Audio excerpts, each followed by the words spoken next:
اهلا بيكم في حلقه جديده من هجرب واقول لك. في حلقه النهارده هنجرب مطعم ويلز كيتشن. طبعا مش ناسيين الكريم صودا بتاعته. بصراحه مطعم ويلز كيتشن شكل كده الساندوتش بتاعه والعيش بتاعه شكله مختلف، والساندوتش كده شكله كده تحسه برجر يعني جامد. فقلنا نجرب منه كام حاجه كده هو مشهور بيهم ونقول لكم راينا فيه. بصراحه قبل ما نبتدي عايزين نوصل الحلقه دي ل 500 لايك بس، وانت تتفرج كده دوس على اللايك وما تبخلش علينا بيه عشان الفيديو يوصل للناس اكتر ويدوس على اللايك برضه. يلا بينا نبدا الحلقه. اول حاجه ده المنيو، وعنده ساندوتش برجر وعنده ساندوتش تشيكن وعنده حاجه اسمها ناتشز برضه، في منها لحمه وفي منها فراخ. عنده البرجر 3 احجام 140 جرام 200 جرام و300 جرام. تشيكن عنده ريجولر ودبل وتريبل. ناتشز هو فيه ريجولر وفيه ميجا اللي هو الكبير يعني، بس مش كله برضه. وعنده برضه السايدز، عنده بقى تشيكن وينجز وعنده هالبينو شيدر وعنده تشيكن ستريبس وعنده بقى طبعا فرايز بالكومبوز وعنده كريم صودا وعنده كده 2 ديزرتس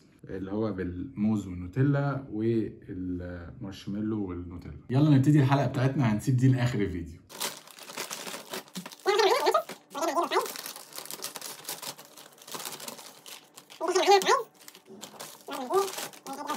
سندوتش يا جماعه كبير مع اني طالب اصغر حجم. طيب احنا جبنا فرايز عشان ندوق طعمها حلوه ولا زي اي فرايز كده بتبقى تعبانه، وجبنا نوعين ساندوتش برجر، وجبنا الناتشوز اللي هو مشهور بيه جدا. اول حاجه ندوقها معانا الفرايز. طيب هي بصراحه الفرايز عاديه خالص، يعني عليها ملح، طعمها حلو، ومش هي مش اللي هي واقعه دي او مجلده، لا هي ماسكه نفسها، مش عليها توابل زي مثلا بتاعه هارت اتاك او هولمز، بس شغال. اول ساندوتش هنبتدي بيه وهو التشيلي تشيلي. واو، صراحة الساندوتش مليان صوص. طيب يعني هو مش محتاج كلام الصراحة، يعني هو شكله يعني يجوع لوحده شكله غرقان صوص، والعيش طبعا طازة جدا وتحسه متحمص كده، واكيد متحمص من تحت بزبدة زي ما انتم شايفين، وفي اونيون رينجز وفي بيف بيكن وصوص كده هالبينو، وطبعا حتة البرجر بصراحة كبيرة، يعني ده اصغر حجم خلي بالكم، ومن تحت فيه جبنه وصوص هالبينو وهالبينو. طيب قبل ما نبتدي هو بيجي معاه جلافز، بس احنا مش هنلبسه علشان ما نخشولش كده في الكاميرا وتسمعوا الصوت. طيب زي ما انتوا شفتوا، بس هنا باين قوي ان البرجر يعني بصوا بينزل كده عصاره، تحسه كده طازه جامد جدا. ايه الجمال ده! يلا بينا ندوق اول ساندوتش تشيلي تشيلي. واو جامد قوي، البرجر مشوي حلو قوي، مش محروق اللي هو تحسه حته كده جامده او ناشفه. فهو البرجر فيه كده طري وفيه كده عصارات كتير مع الصوص اللي موجود، فيعني بصراحه جامد. يعني بدوس عليه فيه بينزل كده العصاره بتاعه البرجر مع الصوص. لا روعه روعه يا جماعه. بس هو حراق طبعا علشان الهالبينو صوص والهالبينو اللي موجود. ده سعره 110 جنيه. نروح للساندوتش اللي بعده، بيبرازي، وده لسه جديد فقلنا نجربه معاكم. واو يا جماعه مبهر. بس يا جماعه نفس الابهار ونفس كميه الصوص اللي غرقان فيها، مع برضو العيش الطازه المختلف ده بقى يا جماعه غرقان، يعني مش عارف افتحه منين ولا منين. في سلامي، في مشروم، وفي برجر وجبنه، يعني جامد جامد جدا.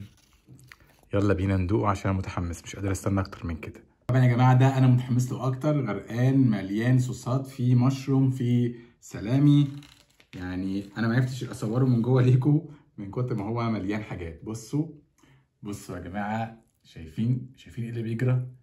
جامد قوي، شكله تحفه. نشوف طعمه زي شكله ولا لا. يلا بينا.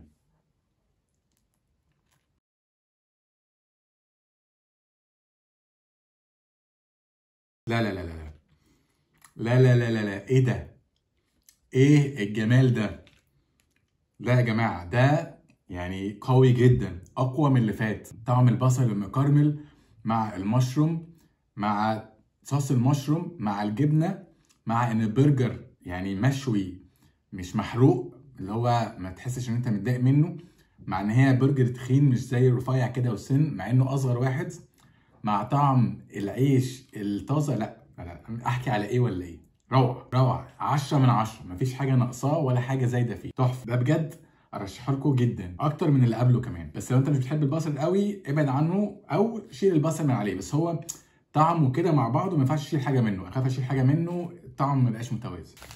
واخر ساندوتش معانا اللي هو الناتشوز. اخر ساندوتش معانا الناتشوز، وده المنيو خدته من المحل عشان اشرح لكم بالظبط جواه ايه. هو جواه بيكن بقري والتشيلي بيف وبصل مكرمل، صوص جبنه، قطع هالبينو، صوص هالبينو، وعيش تورتيلا مقلي. فهو كل الحاجات اللي قلناها دي بيحطها جوه عيش تورتيلا ويلفه ويحط العيش كله في الزيت. فانا مش عارف هيبقى مزيت ولا لا، فيلا بينا نشوف. طيب هو بيطلعوه مقسوم وشكله يعني انا هخليكم انتوا تشوفوا، مش هتكلم. لا لا لا لا يا جماعه، المطعم ده كان فين من زمان؟ كنت فين من زمان يا ويلز كيتشن؟ لا يا جماعه، يعني شكله هو بيقول لي ان هو طعمه حلو يعني قبل ما ادوق. فالاختراع شكله جامد. تعال نشوف طعمه.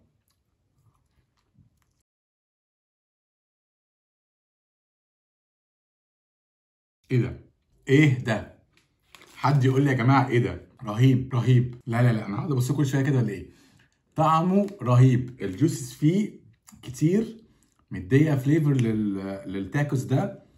والزيت ما فيهوش زيت تقريبا، يعني انا مش حاسس، يعني انا مش عارف ان هو مقلي الا لو قريت. تحسه كده كرانشي من بره، وفي صوص كتير، طعم كتير داخل في بعضه، زي الساندوتش اللي احنا لسه داقينه من شويه. لو هنرتب بقى ايه اللي عجبني اكتر واحد عجبني الناتشز ده. بعد كده الساندوتش اللي هو قبله اسمه بيبيرازي ده اللي هو لسه جديد. بعد كده التشيلي. لا انا لازم نجرب حاجات تاني منه. لو وصلنا الحلقه دي ل 500 لايك وعجبكم الحلقه، ممكن نعمل حلقه تاني لويلز كيتشن ونجرب سندوتشات مختلفه تاني منه، لان هو فعلا يستحق. لا هو يستحق الضجه اللي طالعه عليه، ويستحق ان هو يعني يتشهر قوي كده. وطعمه يعني انتوا مش متخيلين يا جماعه، لازم تدوقوه. انا مش ببالغ فعلا، هو في كده حاجه مختلفه، الصوصات كده مع بعض، مع طعم الشوي، مع البرجر ان هو العيش بتاعه مختلف. روعه يا جماعه، روعه. تحسوا مطعم يعني عالمي، وهو مطعم مصري طبعا 100%. اخر حاجه هندوقها مع بعض الكريم سودا. حاجه ساقعه بيبس. ريحتها كراميل قوي، بتفكرني بشويبس الخضرا بتاعت زمان، بتاعت الكريم سودا تقريبا، لو متذكر لونها اخضر ولا لا. يلا بينا ندوق. هي بالملي. طيب لو حد كان بيشربها زمان، دي هترجعه لذكريات زمان كده. هي طعمها صودا مع طعم كراميل كده بسيط. هي مش كراميل بس، هي فيها حاجه كده، بس هي الكراميل طاغي شويه. لو انت بتحب طعم الكراميل هتعجبك، يعني دي مش كل الناس هتعجبهم، يعني انا اجيبها تاني الصراحه. بس مش عارف بقى هتليق مع الاكل ده ولا لا، مش عارف. يعني هي اعتقد ما تلاقيش، لان هي مسكره قوي، فهي ممكن تجيب لوحدها كده. وبس كده. دي كانت حلقه بسيطه كده سريعه عشان ندوق فيها ويلز كيتشن، عشان الناس كلها كانت بتتكلم عليه طعمه حلو ومش عارف ايه وواو. فقلنا نشوف هو واو ولا مش واو. بس بصراحه طلع تحفه. لو عجبتك الحلقه، طبعا احنا نفسنا نوصل دي ل 500 لايك، فما تنساش اللايك زي ما اتفقنا في اول الحلقه. وقول لنا لو انت دقت منه حاجه تانية مختلفه، علشان لو الحلقه دي وصلت ل 500 لايك زي ما اتفقنا هنعمل بارت 2، فهنجيب الحاجات اللي انتوا هتقولوها في الكومنتات. وما تنساش تشوف الحلقات اللي فاتت والحلقات اللي قبلها برضو. ويعني اعمل لايك وشير وكومنت وكل حاجه ممكن تعملها، يعني عادي، مش هتخسر حاجه يعني.